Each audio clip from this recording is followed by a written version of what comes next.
Welcome back everybody to another episode of our weekly Moto News Roundup, where this time we'll look at Honda's new CB500 Super 4 that they've just unveiled in China, design filings that show what Kawasaki's new Z1100 could look like, spy shots of a new Ducati Hypermotard, the latest on Norton's new V4 sports bike, and we've got a brilliant new giveaway that we're running in collaboration with Break Free. Then Honda have announced the winner of their GB350 custom competition, Enfield have announced pricing on their GOAN Classic, Triumph are rumoured to be working on some new street triples, we've got more new colours from Kawasaki, Indian have a smart idea for radars, and we'll round off with a bit of a bad week for some manufacturers with recalls for Aprilia, Ducati, Harley and Honda. But look, let's kick off with that new version of Honda's Super 4, which is set to replace the 400 version that was still on sale up until fairly recently in their home market of Japan. Now this one looks like a great looking little semi-retro with plenty in common with their CB1000F concept that they're expected to fully launch within the next couple of months. This one though is a little smaller in capacity. It's built around a new 500cc inline 4, and while official specs from Honda are yet to be released, well, it's expected to make about 80 horses peak, which is very decent, you've got to say, for a little 500.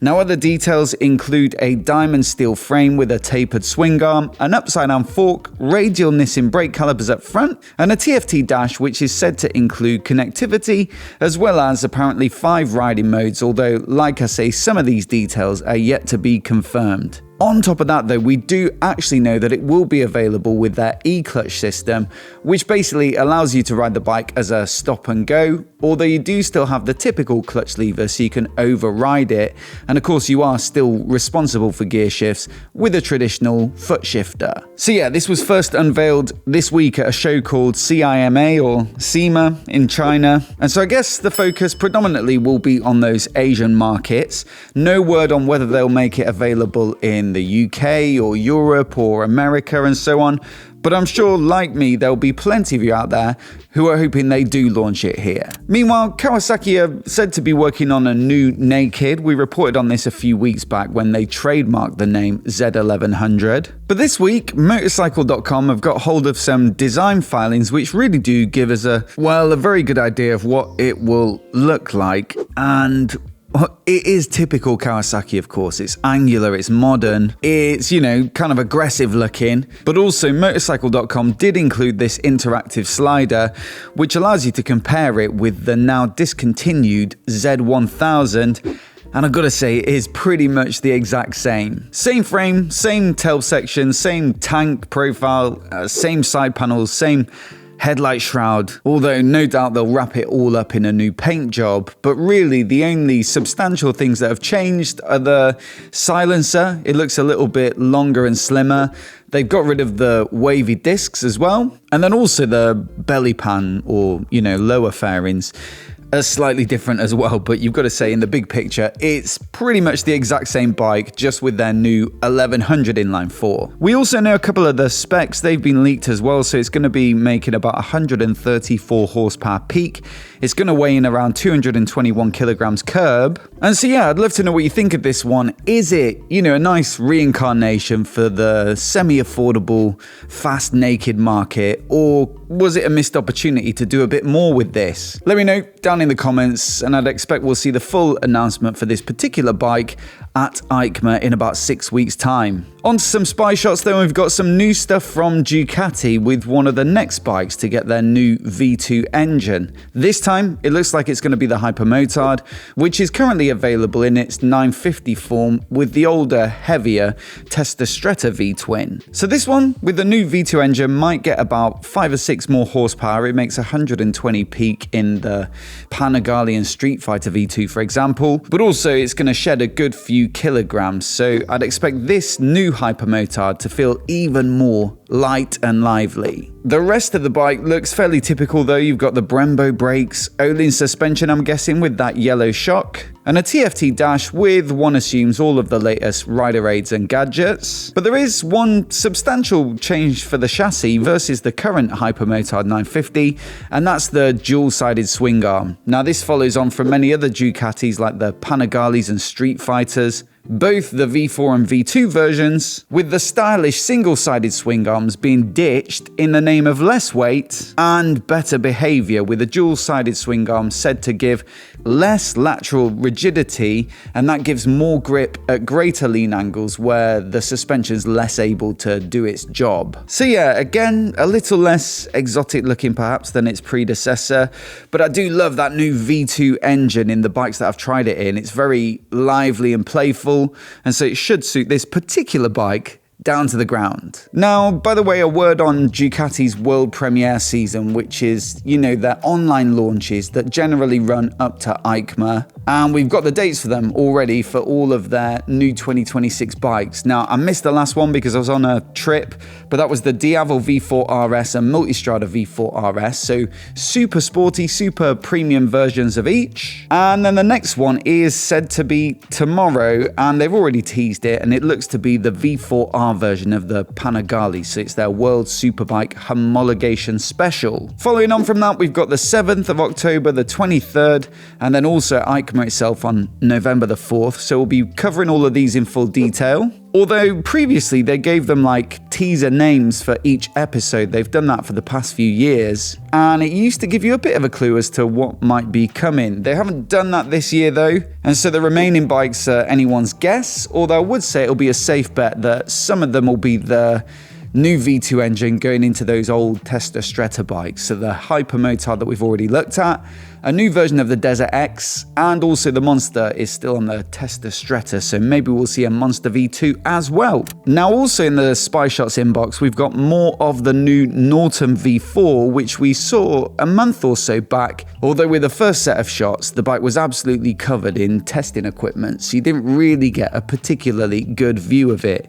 These latest pictures though show the bike looking a lot cleaner, and I've got to say, it really does look rather nice. There are still some signature NORTON moves in there, but the front end especially looks much better to me, and also that taillight is a really nice standout piece of design. Really looking forward to this one. They've also given a date of EICMA on November the 4th, but in the meantime, well, here's how Google Gemini thinks it will look if it was all painted up in a typical NORTON silver. To be honest, I'm seeing more and more use of this AI tool to do predictions of bikes like this using a spy shot or a design pattern or something like that. And it is pretty good at giving you a rough idea. So here's the Hypermotard as well, and also the Z1100 that we just looked at. I'm generally not a fan of using AI just to dream up random bikes that don't exist. Maybe that's a subject for another video, but it is useful to use, you know, an actual bike as a starting point, like a spy shot, like a design file, and just get a bit of a peek of what might be to come. But moving on, I'm very excited this week to announce our latest giveaway, which we're running in partnership with Breakfree,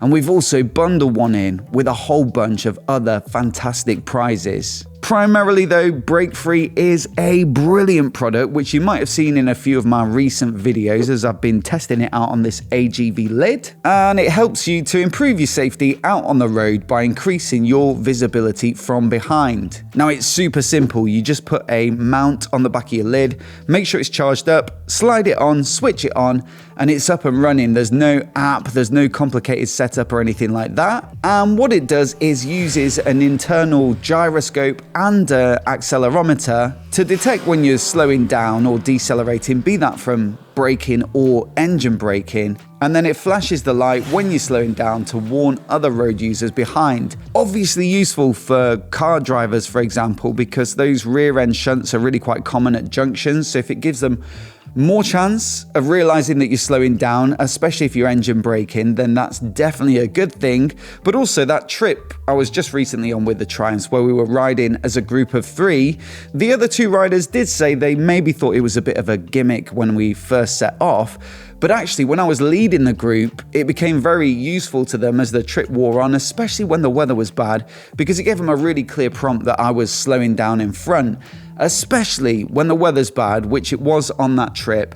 Generally they said they felt quite a lot more alert as to what I was doing, especially because as a rider behind you, generally looking a bit higher up and at the road ahead rather than down at the brake light of the bike in front of you. So look, I'm sold on this, but also we've bundled in some other stuff, starting with a heated visor from Visin. I've tested this out for a video in the past, which I'll link to down in the description, but if you want perfect visibility out of your lid, even if it's chucking it down or super cold, then this is definitely the product for you. And of course, being able to see well, especially in winter, is massively important. Next up, an airbag vest, courtesy of Alpinestars, so a massive prize there as well. Nobody wants to take a spill, but if you do, then you want to come away with the least chance possible of being all bruised up. So a massive thanks to them for contributing this one for this giveaway. And here's Tim trying one out at the Bike Shed show last year. Yeah, so for audio only listeners, I will describe the feeling of getting squeezed like a sausage. I think we're good to go. Oh yeah. Okay, good. So that's obviously a lot slower than it would be, yeah, if it were to go off. You look hench. Thanks, man. Been working out. Then, last up, as if this wasn't a good enough giveaway already, we've also got a Cardo Pack Talk Pro, which is their flagship product, basically the best of the best in terms of headsets, but also has their crash detection feature built in, so it will alert an emergency contact if it does detect a spill. So yeah, great safety bundle as we move into these winter months, which can be challenging for riding. And so head to the link down in the description to get entered, and you'll find all the terms down there. We'll be announcing the winner in about 4 episodes time. And also down there, you'll find a few discount codes if you do want to pick up any of these products in the meantime. Next up, we've got the winner of Honda's custom GB350 competition, which was a build-off that they do every year in the run-up to Wheels and Waves, which is a custom motorcycle show down in Biarritz in France. They choose a different model each year and then allow their audience to vote on a website for a winner. And I thought it was a great idea this year to do it on the GB350s because it's a great looking bike anyway, but also fairly simple, and so a great starting point to take it in a bunch of different directions, which I think you'll certainly see when you look at some of these winners. Now, in first place, we had this Japanese bobber style take called Hashiman from Moto in Italy. Second was this stunning cafe racer from Portugal. Third, this more sporty take from Germany. Fourth, this cracking MBX tribute from Spain. And in fifth, another fully fair beauty, also from Spain. Really nice stuff, I'm sure you'll agree. And I'm already looking forward to seeing what they choose for the basis next year, which model they go with, and also what kind of builds we'll get. Now, from one air-cooled 350 to another, we've got news of pricing for Enfield's very jazzy looking GOAN Classic for the UK. It's based upon their classic 350, but given a bit of the GOAN treatment, with 4 punchy paint jobs launched earlier this year, specifically for their home market. For the UK and Europe though, it's just this trip teal variant that they've just announced in the past few weeks, and apparently it's part of a fairly limited run. If you do like the look of it though, well, it looks like decent value at £4,719, which I think is only about 200 or 300 quid more than the cheapest classic 350. Booking is open already for these ones, so speak to your local dealer if you do fancy getting hold of one. Meanwhile, over at Triumph, we've got news from Visor Down that they're working on a couple of new Street Triples special editions. Filings with the California Air Resources Board show they're working on a new RX version, much like the Speed Triple, which also recently got a track-ready RX version, but also a new Moto 2 special edition, which you'd expect will come in their signature racing yellow. How they'll differentiate them is yet to be seen, as they sound like they'll be pretty similar bikes. You'd expect top spec components like the brakes and suspension, a really nice level of finish too, but hopefully not too long till we find out on these as we move closer and closer to the launch season. Kawasaki, on the other hand, well, they continue their colour refresh program with new paint for their 125s, so the Z125 Naked and the Ninja 125 sports bike, but also the Ninja 1100 SX Sports Tourer. So the 125s either come in black or green, as you might expect. That's definitely been the case with quite a few of their new 2026 bikes. But to be fair, the 1100 did rather catch my eye in a couple of the different variants. Now, the SE version of that bike comes, of course, in the signature green, but also we've got this really nice metallic deep blue that I think offers, something a little bit different. The standard version though, well, they're calling it metallic brilliant golden black, but surely that's just a very wordy way of saying brown. I can't tell if I like this one or not yet. And so I'd love to know what you think of it in the comments. And should a motorcycle ever be brown? Now, you know how radars kind of ruin the front ends of a lot of motorcycles. I get why some people want active cruise control on their bike, especially on a tourer, but a big black rectangle is hard to work into the face of the bike without it looking a little bit off. That's exactly why a lot of you, for example, think the BMW R1300R looks like it has a big forehead. But it seems like Indian, not necessarily known for bleeding edge tech, have actually come up with a fairly smart solution to this problem. Cycle World report that a patent has been filed which just simply hides it in the headlight assembly, with an LED headlight that wraps around the top, and then the radar completing the shape to give it the look of a traditional round headlight, which would suit the heavyweight tourers in their lineup. On top of that, the radar apparently can work through the glass as long as it's pretty flat and vertical, which should mean that it doesn't interfere with the radar waves that it uses to measure the traffic in front. So this looks like a neat solution. Now, researching stories for this video this week, I did notice a bit of a pattern over on Rider Parts. And so either they're researching a lot of similar stories this week, or just a lot of manufacturers have been coincidentally unlucky at the same time, because there's been a lot of recalls. Take Aprilia for example, it's the V4s, so the RS V4 sports bike, the Tuono V4 Naked. They've apparently got a problem on the latest year model with the tail cluster, so the indicators, the rear indicators, or the tail light might just give up without warning. Then some Africa twins, so 2020 to 2022 and 2024 to 2025, can get corrosion in the left-hand switchgear, which could result in no horn or not being able to switch between high and low beam. Ducati, their Panigale V4s and their Street Fighter V4s, certain year models between 2018 and 2025, I believe, can suffer from a dodgy rear wheel axle, which in their words, might lose its structural integrity and break. So that's one you definitely want to avoid.